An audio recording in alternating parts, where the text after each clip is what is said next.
UFC 268, November the 6th, the main event of the evening. Colby Covington versus Kamaru, the Nigerian Nightmare Usman, live from Madison Square Garden.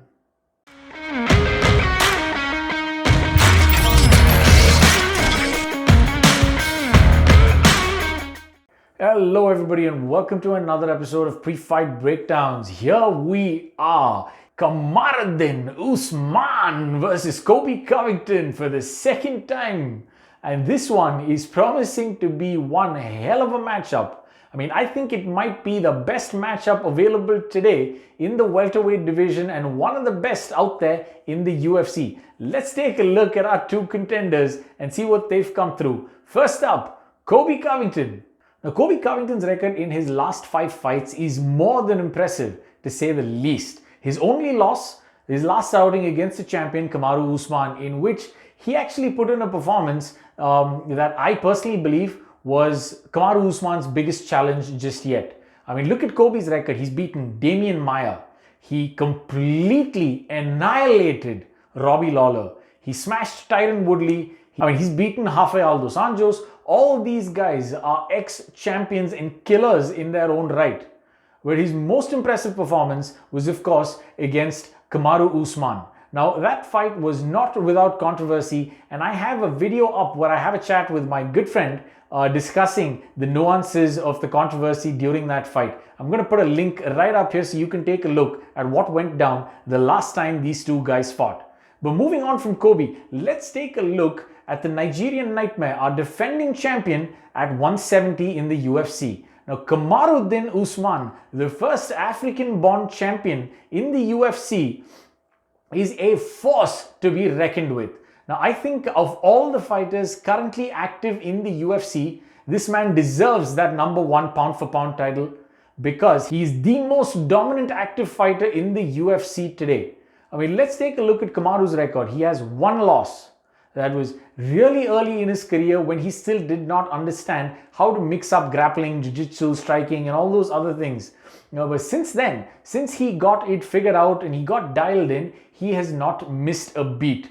Talk about the time he became champion. He completely decimated Tyron Woodley, and at a time when Tyron was being considered as perhaps one of the top welterweights of all time. There were conversations of whether he was better or GSP was better. And Kamaru walked in at that time, dominated Tyron over 5 rounds. And what we found out after was that Kamaru did the whole thing with several injuries, in his hips, in his foot, and all sorts of other problems, and still came out there and completely dominated a scary, scary man in Tyron Woodley. But that's just who Kamaru Usman is. Because since then, he's been on an absolute tear. To say this man is a dominant fighter is an understatement. I think with the exception of Khabib, I have never seen anyone win so many minutes of so many rounds so consistently. And by that, I can literally think about the number of times that Kamaru Usman has potentially been in trouble in a fight. And honestly, I can only think of 2 instances. This is considering the guy's been in a fight with Tyron Woodley. He's fought Jorge Masvidal twice. He's fought Colby Covington. He's fought Gilbert Burns. He's fought Leon Edwards. And the list goes on.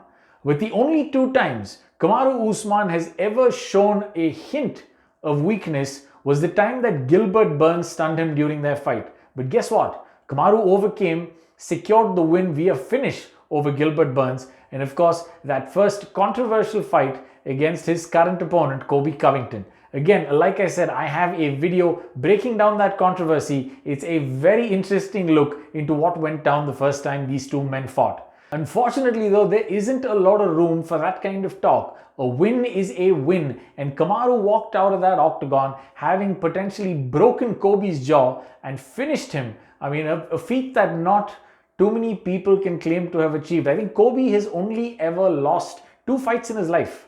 One, he got submitted. I think he got caught in a rear naked choke. And the second time was to Kamaru Usman. He has completely dominated every single other opponent he has come up against until he ran into the Nigerian Nightmare. I think this one might just be the highlight amongst the other highlights that are on this card, amongst three very exciting matchups, this one manages to stand out nonetheless, and I have my money on Kamaru Usman. Despite what they say about Colby Covington and all his capabilities and all the stuff that he's proven to us in the octagon so far, I think Kamaru is the superior athlete. He's probably going to come in bigger, heavier, and stronger than Colby, and I think at this point, he might actually have an equivalent striking game, but with more power in those hands. Well, we'll see what Colby is going to come back with, because I think he's been dreaming of this rematch ever since that first fight. And he might well have a few tricks up his sleeve. This is another one of those fights that I wouldn't hazard a guess on. But you put a gun to my head, Kamaru's my boy. We'll see what goes down. UFC 268, Madison Square Garden. This one is the card of the year. So don't miss it. I'm going to be there. I hope you will be too. I will see you in another set of videos next week after all the excitement of UFC 268. Keep watching. Please like, share, subscribe, and follow. Thank you so much for listening.